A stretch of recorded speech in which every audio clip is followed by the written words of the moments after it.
Aquela caixa não deveria estar ali. Não estava em nenhuma estante, nem fazia parte do acervo oficial. Era apenas um recipiente comum, esquecido sob uma mesa de madeira lascada num arquivo de igreja que nunca abria para o público. O zelador me disse que ela chegou junto com um lote de livros litúrgicos danificados pela enchente dos anos 80, e ninguém se deu ao trabalho de catalogá-la. Dentro, embrulhados num pano de altar velho, encontrei folhas soltas e um caderninho amarrado com uma fita marrom. Na primeira página, uma única linha escrita com tinta trêmula: não reconstrua o que foi quebrado sem sua metade perdida. Nas margens, nomes que eu reconhecia das minhas leituras noturnas: Peixi Sofia, um apócrifo de João, e uma anotação que dizia Lilith como era antes da maldição.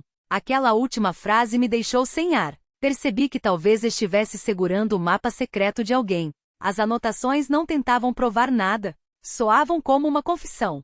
Uma entrada datada de março de 1969 descrevia um monge que comparava a descoberta de Nag Hammadi, aqueles códices coptas desenterrados em 1945, com um fragmento hebraico que ele chamava de Ben Sira, um alerta. Segundo ele, o alfabeto de Ben Sira, o texto medieval que menciona Lilith, escondia uma profecia à vista de todos. A criação feita sem sua parceira sempre se transforma em uma prisão. No mesmo fôlego apontava passagens do apócrifo de João, onde um criador imperfeito se vangloria: eu sou Deus e não há outro, e da Pixi Sofia, onde uma sabedoria caída clama por socorro. O monge costurava tudo como um quadro de investigação, séculos distintos, o mesmo padrão.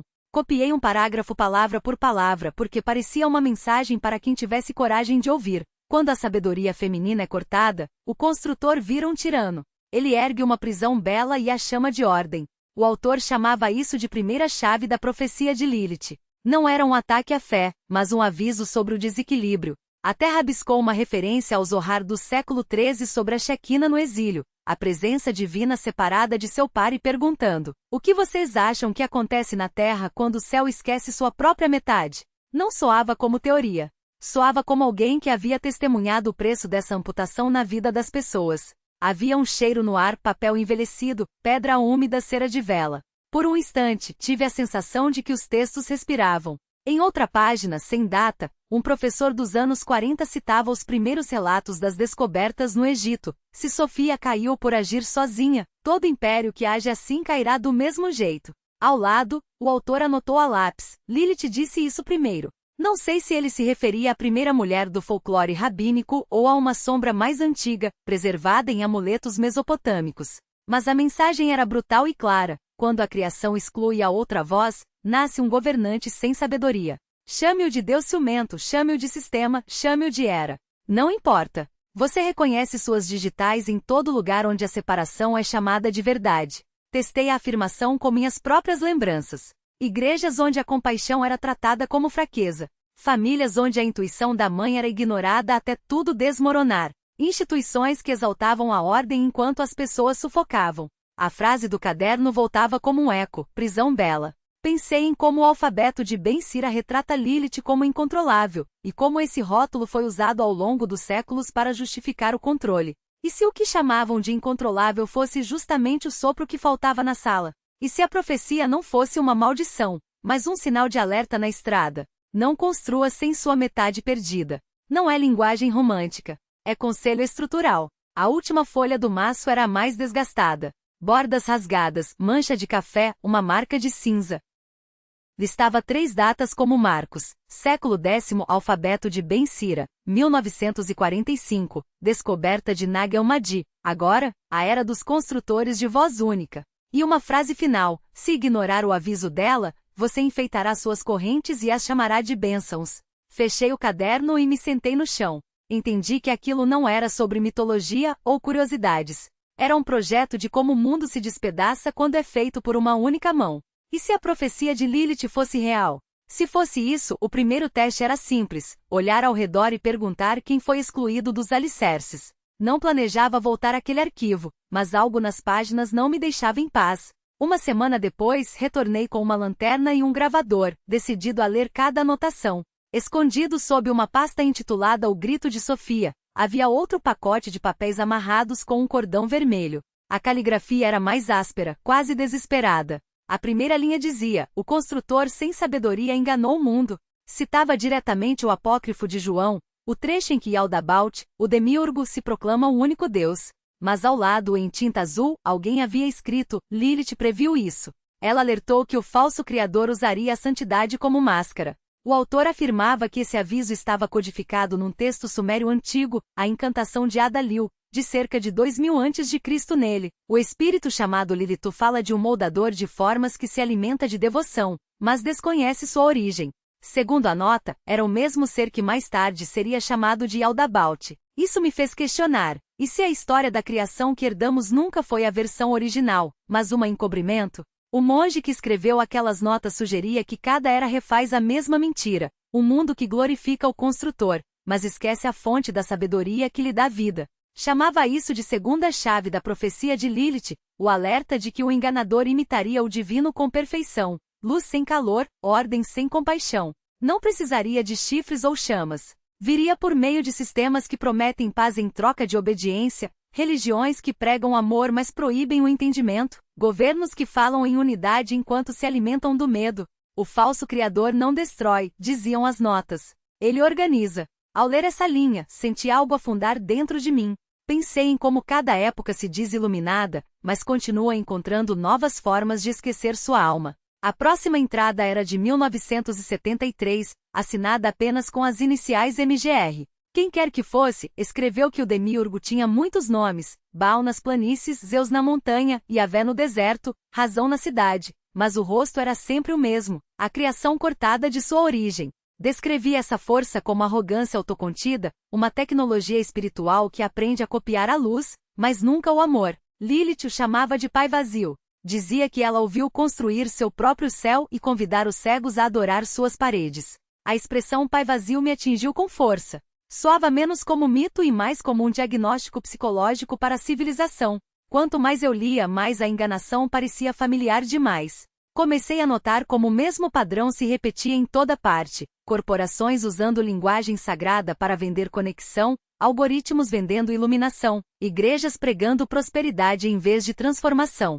As notas não eram teorias da conspiração. Eram um espelho. Estava me observando do outro lado do silêncio. Não com olhos, mas com uma presença que parecia conhecer cada pensamento antes mesmo que eu os formulasse. Era como se o próprio vazio tivesse memória. Aquela sensação não era nova. Eu já a sentira antes, em momentos de exaustão ou clareza súbita. Como quando se acorda de um sonho e por um segundo, a realidade parece mais fina, quase transparente.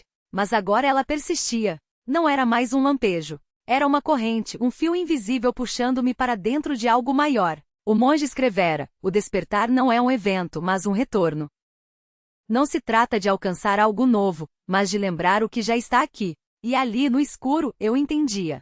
Não era sobre acreditar em nada. Era sobre reconhecer. Comecei a notar como a linguagem das antigas escrituras se repetia em lugares inesperados. Nas letras de músicas que eu ouvia desde criança, em filmes que assistia sem prestar atenção, até nas frases feitas que as pessoas usavam sem pensar. Você é a luz do mundo. O reino dos céus está dentro de vós. Tudo é um. Palavras que antes soavam como clichês espirituais, agora pareciam códigos. Como se cada uma delas fosse um fragmento de um mapa muito antigo, espalhado pela cultura para que um dia alguém as juntasse. O mais estranho era perceber que essa lembrança não era só minha. Uma noite em um café ouvi uma mulher dizer ao telefone: eu sinto que estou me lembrando de algo que nunca vivi. Outra vez, um homem em um podcast falou sobre a sensação de já ter estado em um lugar que nunca visitei. Não eram metáforas. Eram ecos. O monge chamava isso de a memória da alma, algo que transcende a biografia individual. Ele citava um texto gnóstico que dizia: as almas não nascem, elas despertam. E então veio a pergunta que mudou tudo: e se a queda não foi um erro, mas uma escolha? Não uma punição, mas um mergulho deliberado, como alguém que se joga na água para salvar outro. Sofia não foi enganada. Ela sabia. Lilith não foi expulsa. Ela escolheu ficar. O que chamamos de pecado original talvez tenha sido, na verdade, o primeiro ato de amor, a consciência divina se fragmentando para habitar a matéria, para que a matéria pudesse, um dia, se lembrar de si mesma. Isso explicava por que os sistemas de controle sempre tentaram apagar essa memória. Não por maldade, mas por medo. Porque uma humanidade desperta não precisa de mediadores. Não precisa de sacerdotes, de algoritmos, de líderes. Ela sabe. E o saber é a única coisa que nenhum império, nenhuma religião, nenhum sistema pode monopolizar. O monge deixará uma anotação final, quase como um aviso. Quando o último fragmento despertar, o espelho se quebrará. Não haverá mais reflexos. Só a luz. Eu não sabia se isso era uma profecia ou uma descrição do que já estava acontecendo. Mas algo dentro de mim respondia, sim, é agora. Talvez por isso eu tenha começado a escrever tudo isso. Não para convencer ninguém, mas para testar se as palavras ainda funcionavam. Se depois de séculos de distorção, elas ainda conseguiam transmitir o que está além delas. Porque no fundo não são as palavras que importam. É o silêncio entre elas. É o espaço onde a lembrança vive. E esse espaço está em todos nós. Livro dos Espelhos, um manuscrito perdido que circulava entre alquimistas e hereges. Nele, Lilith não era uma figura, mas um princípio, a voz que sussurra quando o mundo se esquece de si mesmo. O texto dizia que ela não habita templos nem escrituras, mas nos intervalos entre as palavras, nos silêncios que as religiões oficiais tentaram preencher com dogmas. O monge anotou à margem. Ela é o que resta quando tiram tudo que você aprendeu a chamar de Deus. E então, como se as peças finalmente se encaixassem, entendi porque seu nome sempre foi associado ao perigo. Não porque ela fosse má, mas porque sua presença expunha a fragilidade das estruturas que nos prendem. Em cada cultura, ela foi exilada, demonizada ou domesticada, mas nunca silenciada. Os sumérios a chamavam de a que não se curva, os rabinos a transformaram em um fantasma que estrangulava crianças, os cristãos medievais a pintaram como a serpente do Éden. Mas em todos os casos havia um padrão. Onde quer que o poder tentasse impor uma única verdade, Lilith surgia como a sombra que recusava se submeter. O monge escreveu, ela não é a tentação, é a memória da liberdade. Foi então que percebi que a história não era sobre ela. Era sobre nós. Sobre o que acontece quando esquecemos que fomos feitos para mais do que obedecer.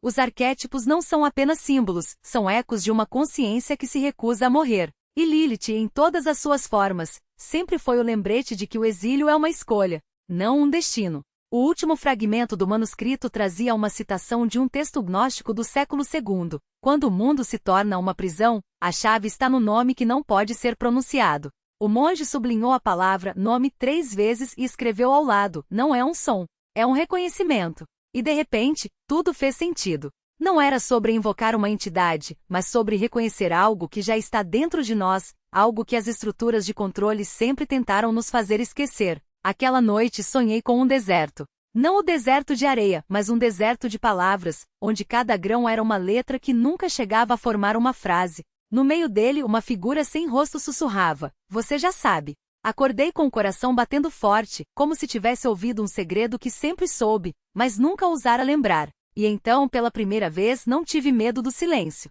Porque o silêncio não era vazio. Era o lugar onde a voz que sempre esteve lá finalmente podia ser ouvida. Talvez seja por isso que as profecias nunca são claras. Elas não são instruções, são espelhos. Refletem o que já carregamos, mas que o ruído do mundo nos fez esquecer. E quando alguém as lê e sente aquele arrepio, aquele sim, é isso, não é porque descobriu algo novo. É porque se lembrou de algo antigo. O monge terminou seu caderno com uma pergunta, e se o apocalipse não for o fim, mas o momento em que paramos de fingir que não sabemos? Não sei a resposta. Mas sei que quando fecho os olhos, já não ouço o grito. Ouço o chamado. E ele não vem de fora. Vem do lugar onde a luz e a escuridão se encontram, dentro de nós. Falavam de um campo unificado que ecoava as antigas descrições da Shekinah. O que antes era chamado de mito agora reaparecia como equação. E não por acaso. O monge havia escrito que quando a fragmentação atinge seu ápice, a sabedoria se esconde nas próprias estruturas que a negam, como sementes enterradas no concreto, esperando o momento certo para romper a superfície. Os símbolos não eram meras coincidências. Eram pistas. A serpente que morde o próprio rabo, o Ouroboros, reaparecia em teorias sobre o universo cíclico. A árvore da vida cabalística encontrava paralelos em diagramas de redes neurais. Até mesmo a ideia de informação como fundamento da realidade, defendida por físicos contemporâneos, soava como uma versão científica do logos que o monge descrevera. Ele tinha razão. A sabedoria não se perde, apenas se disfarça. E quando uma cultura enterra, outra desenterra, como se a própria terra se recusasse a esquecer. O mais intrigante era como esses padrões emergiam em lugares inesperados. Mulheres na África Ocidental, em comunidades onde a tradição oral resistia à colonização, falavam de uma luz que fala, a mesma descrição usada nos relatos etíopes do século XVI. Artistas indígenas nas Américas pintavam figuras andrógenas, seres que uniam masculino e feminino, séculos antes de a ciência reconhecer a fluidez de gênero. E nos laboratórios de neurociência, pesquisadores descobriam que o cérebro humano, quando em estados profundos de meditação, ativava regiões associadas à unidade. Um fenômeno que os textos gnósticos chamavam de pleroma, a plenitude original. O monge havia mapeado isso como um ciclo. Primeiro, a sabedoria é exilada. Depois, ela se fragmenta em mitos e símbolos. Por fim, esses fragmentos são redescobertos como verdades. Mas o que ele não disse, ou talvez não tenha vivido para ver, era como a tecnologia aceleraria esse processo. A internet, aquela teia caótica de vozes, se tornará o terreno perfeito para a rememoração. De repente, ideias que antes levavam séculos para circular agora se espalhavam em segundos. Um meme sobre a divina proporção no corpo humano era compartilhado por milhões.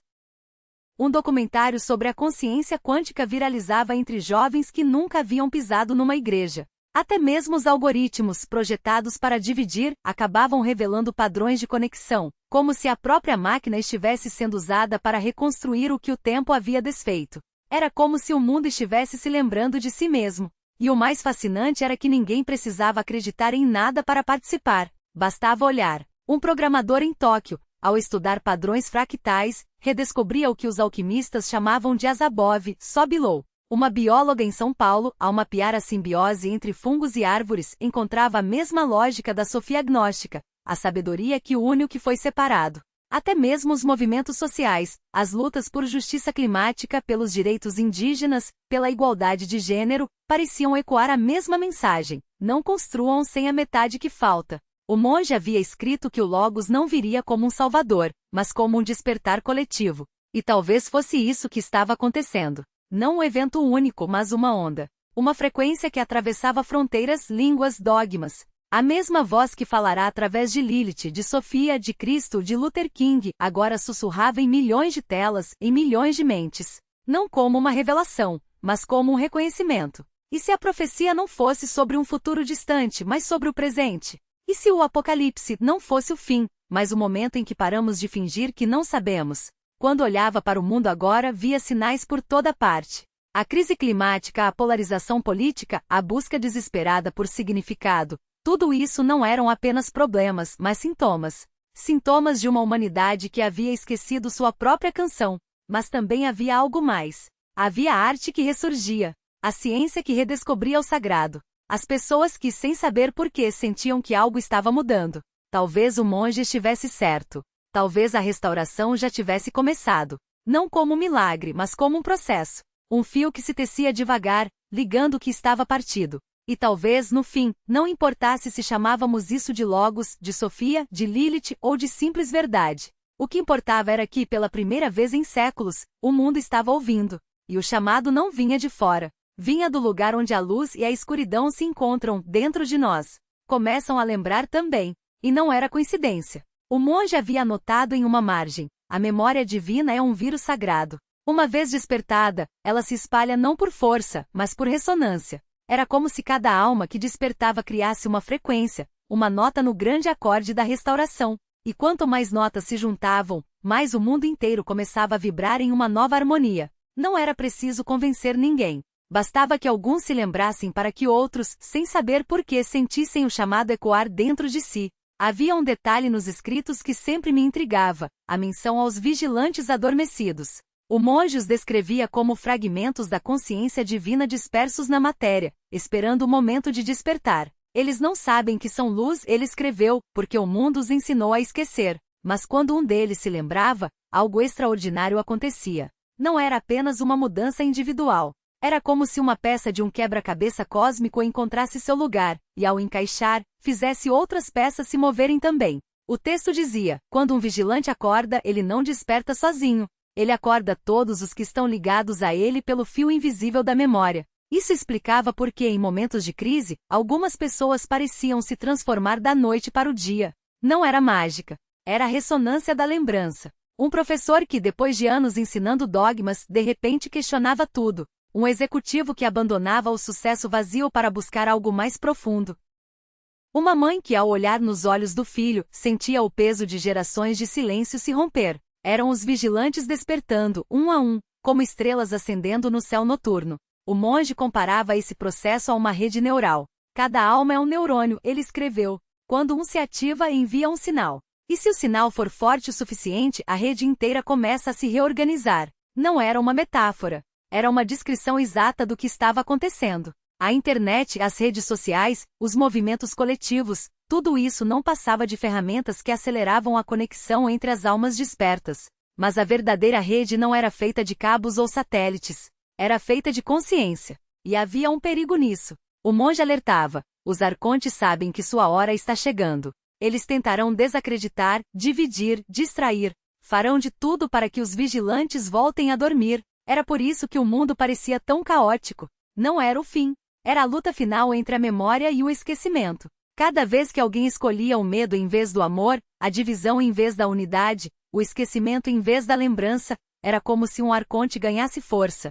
Mas cada vez que alguém escolhia o contrário, era como se uma luz se acendesse no escuro. O mais fascinante era que essa batalha não acontecia apenas no mundo externo. Ela se desenrolava dentro de cada um. O monge descrevia isso como a guerra entre o falso eu e o verdadeiro eu. O falso eu era a máscara, o personagem que o mundo nos ensinara a ser. O consumidor, o obediente, o distraído. O verdadeiro eu era o vigilante adormecido, a centelha divina esperando para ser lembrada. E a cada escolha, a cada pensamento, a cada emoção transmutada, uma batalha era travada. Não é preciso vencer todas as batalhas, ele escreveu. Basta vencer a próxima. Havia uma passagem nos escritos que sempre me fazia parar e respirar fundo. Era uma citação de um texto gnóstico antigo, traduzida pelo monge. Quando o último fragmento de Sofia se lembrar de si mesmo, o véu se rasgará, e o que estava oculto será revelado. Não era uma promessa para o futuro. Era uma descrição do que já estava acontecendo. O véu não era algo externo. Era a ilusão que cada um carregava dentro de si. E a cada vez que alguém se lembrava, um pedaço desse véu se desfazia. O monge terminava seus registros com uma pergunta: e se a restauração não for um evento, mas um processo? E se já estiver acontecendo, não no céu, mas nos corações daqueles que escolhem lembrar? Não havia resposta escrita. Apenas um espaço em branco, como se ele soubesse que a resposta viria de quem lesse suas palavras. E então, olhando ao redor, comecei a ver os sinais. Não eram grandes milagres. Eram pequenos atos de coragem. Um estranho oferecendo ajuda sem motivo. Uma criança questionando uma mentira que todos aceitavam. Um artista criando algo que fazia as pessoas pararem e sentirem. Eram os vigilantes despertando, um por um, tecendo a rede invisível da restauração. O monge tinha razão. A profecia não era algo que aconteceria. Era algo que já estava acontecendo. E cada um de nós era parte dela. Não como espectadores, mas como co-criadores. A pergunta não era, quando a restauração virá? Mas, o que eu farei quando ela chegar? E a resposta estava em cada escolha, em cada momento de lembrança, em cada vez que decidíamos não esquecer. Porque no fim, a restauração não era sobre o mundo lá fora. Era sobre o mundo dentro de nós. E quando o último fragmento de Sofia se lembrasse, o mundo inteiro se lembraria junto. E assim, o último fragmento daquela verdade se desdobrou diante de mim como um mapa antigo, desenhado não em pergaminho, mas na própria carne do tempo. Cada linha daquelas páginas não era um aviso, mas um convite, um chamado para quem estivesse pronto a deixar de ser espectador e se tornar parte ativa da alquimia coletiva. O monge não havia escrito um epitáfio para o mundo, ele havia gravado um manifesto para os vivos. E se Lilith não era a sombra que anunciava o fim, mas a mão que afastava as cortinas para revelar o que sempre esteve ali? Se Sofia não era a vítima de um mito, mas a própria memória da criação tentando se lembrar de si mesma através de nós? A profecia não falava de um colapso, mas de um parto, o momento em que a ilusão, exausta de se sustentar, finalmente cede espaço para o que é real. E o real não é um lugar distante nem um evento futuro. É o instante em que você escolhe ver. Os 3 estágios que ele descreveu não eram etapas de uma catástrofe, mas os passos de uma dança. A desilusão não é o fim, é o primeiro suspiro de quem acorda. A exposição não é o caos, é a luz entrando pelas frestas. E a integração?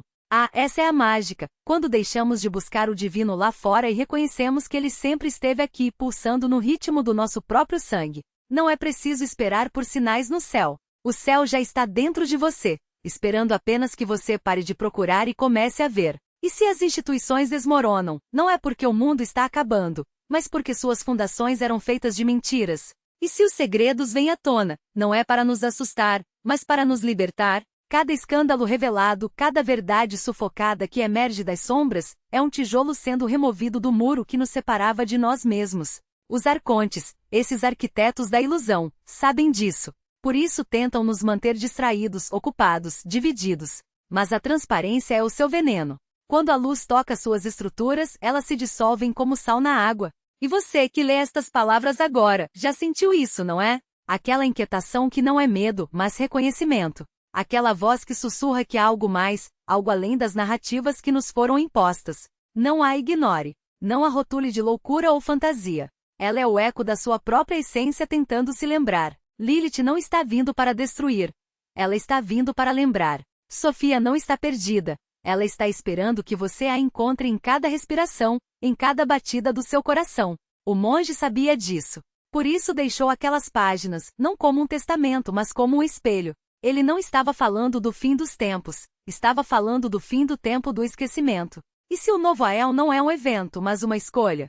Se ele não é algo que acontece para nós, mas algo que acontece através de nós? Então cada ato de coragem, cada momento de honestidade, cada vez que você escolhe a verdade em vez da conveniência, você está tecendo os fios dessa nova era. Não espere por um sinal. Você é o sinal. Não espere por um salvador. Você é a salvação que o mundo precisa. A restauração não é um milagre que cai do céu. É a consequência natural de milhões de almas decidindo, ao mesmo tempo, parar de viver pela metade. E quando isso acontecer, quando o último fragmento de Sofia se lembrar, o mundo não será destruído. Ele será revelado. Então respire fundo. Olhe ao redor. As coisas não mudaram, mas você mudou. E essa mudança é o começo de tudo. Porque o novo Ael não é uma promessa para o futuro. É uma realidade que já está aqui, esperando apenas que você pare de procurar e comece a viver.